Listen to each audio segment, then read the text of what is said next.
Hey guys, welcome back to Rust Admin Academy, where I teach you guys the very best tips and tricks to owning and operating your very own successful Rust server. During FacePunch's forced wipe day on June 4th, 2020, they also released an app called Rust Plus. Rust Plus is available for iOS as well as all Android applications. You can get it from either the iOS store or Google Play Store. Basically what this app does is it allows us to connect our own smart devices to our Rust servers so that we can monitor what's going on inside the servers that we actually have linked to the app. And yes, you can have more than one. From what I can tell so far, you can have as many as you'd like. So let's break it all down. I'm going to show you guys everything that you need to know about Rust Plus.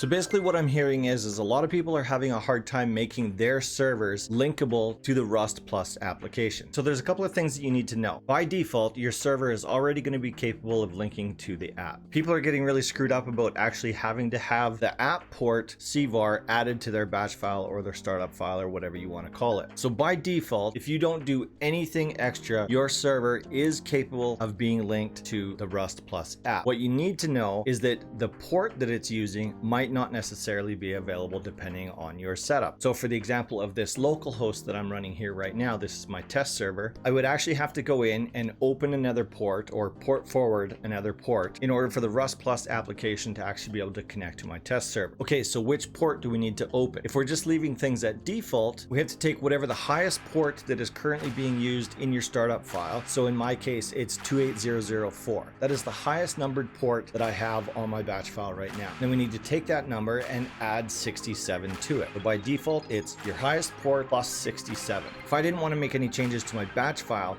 I can just leave it at the default setting. I would then have to go in, log into my modem, and port forward port number 28071. So how did I get that number? I take my 28004 that I currently have right now, and I add on 67 ports. So 28071. This is probably going to be different on your local host, and it might be different on your service provider's numbers as well. Most of your service providers, if you're paying for a service, they're already going to have all of the ports open that you need to have open in order for this to work. They may ask you to designate a specific port, and that's what I'm going to show you today. So if we don't want to use the default settings, we can designate a port number in order for this to work. So if I wanted to designate a specific port on my test server, I would use the plus symbol app.port and then put in whatever port that I wanted to use. In this case, I'm going to use 28005. So instead of using the default setting of plus 67, which would be 28071, I'm now telling the batch file that I want to use 28005 as my app connection port. And all I would have to do in this case is save my batch file, restart my server, and all of these things are going to take effect. But like I said before, if you're paying for a service provider, this is probably already done for you, but I do suggest that you contact your service provider to find out what the procedure is for you to have Rust Plus on your server. Other than that, there's nothing more we need to do. And if you don't want to get into any of this, you don't actually have to do any of this either, but you do have to remember that the default is your highest port. Typically speaking, most Rust servers are set up on 28015 and the RCOM port is 28016. So in those cases, your default Rust Plus port would be 28083. That is 28016 plus 67 ports. 28083.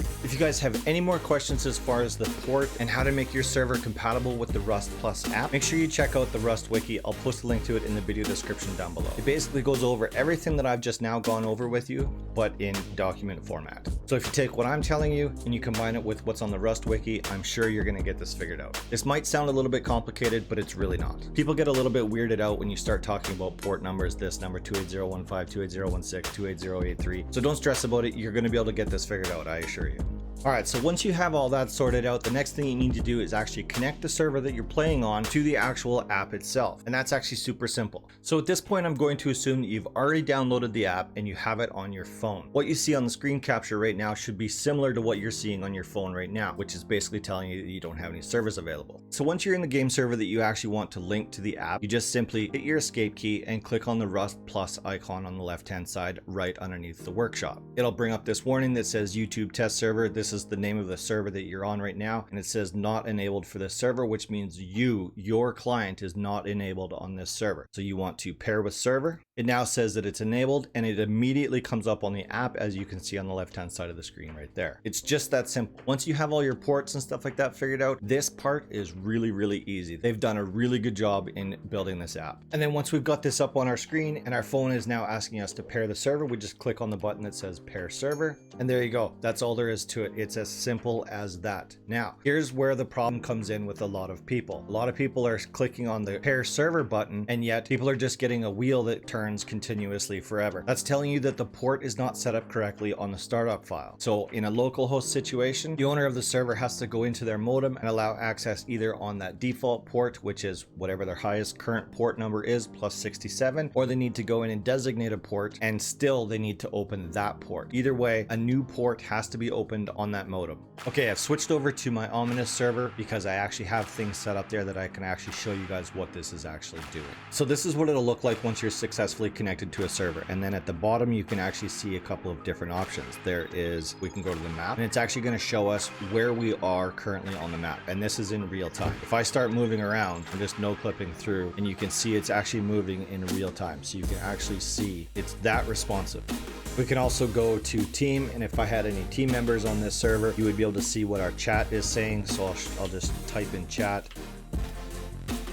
So I type that in chat, and it immediately shows up in the team chat in the map. And then the next important thing that we need to do is actually connect devices to our Rust Plus application. I assume we all read the dev blog. We know about the smart switch as well as the smart alarm. So we actually have to pair those devices to our app. So to do that, you just go up to the device itself. In this case, we're using the smart switch, hold E, and then click on pair. Then it takes us back over to the app, and we can actually rename this if we wanted to, or we just click on pair device. Now this is one of the devices that shows up inside of our app. Let's do the same thing with our smart alarm. So we're just going to click on pair. That shows up in the application. We can just click on pair device. Now we have both of those devices inside of the app that we can actually see if they're functioning and see what they're doing. So for example, what is something that we can do with this? Okay, so I've got the smart switch hooked up to this red siren light right here. I've also got a heartbeat sensor set up at the front door that we'll go down and test here in a second. It's actually going to trigger this smart alarm. So if we just manually turn this device on, you get a notification in the app, plus it does whatever the function of the switch is supposed to do. In this case, it turns on the red siren light, and we can just turn that off the same way we always do by turning things off. However, we can also control it on our phone. So if I just click on the smart switch button,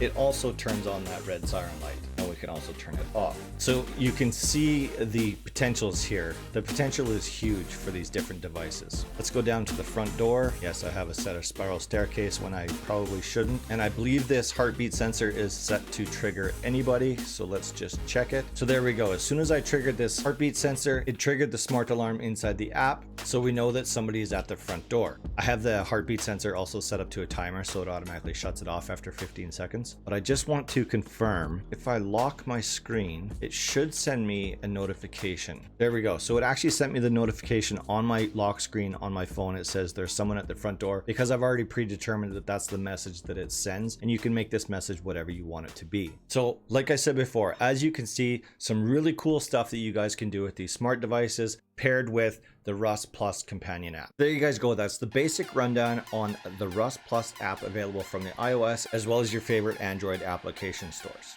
Let me know what you guys think in the comment section down below. What are some of the cool things that you guys are thinking that you can do with these different devices so that you will never sleep again? What's the worst thing that we've always said as Rust players? I wish that I had some way of being notified when my base was being raided in the middle of the night. Well, guess what? Here you go. This is it. It's finally here. It's your worst nightmare. Your wife or your girlfriend is going to hate it because you're going to end up waking up at 3 o'clock in the morning because you got an alert on your phone that your base is being raided and you have to go defend it. I don't know. This could be a great thing. This could be the end of a lot of relationships. I'm not really sure. It's going to be interesting. People are going to come up with some really crazy ideas, things that they can trigger simply off of their phone. You get a notification that there's somebody at your front door. You can also turn on a smart switch from your phone, never having to leave your bed, and you can automatically open up 2 doors that have auto turrets behind those doors, fire up those turrets, and allow them to plaster whoever is standing at your front door. Just imagine the different things that you guys can do with this app. All right, so that basically does it for Rust Plus. If you guys have any questions, of course, always leave them in the comment section down below, or you can also join the Discord. I'll put a link to it above me right now. I'll put a link to it in the video description down below. Just about 750 members on that Discord right now. Many of them are there to help answer questions. Many of them are there to ask questions. That's okay. Be patient with both. If you guys would like to help support my efforts on this channel,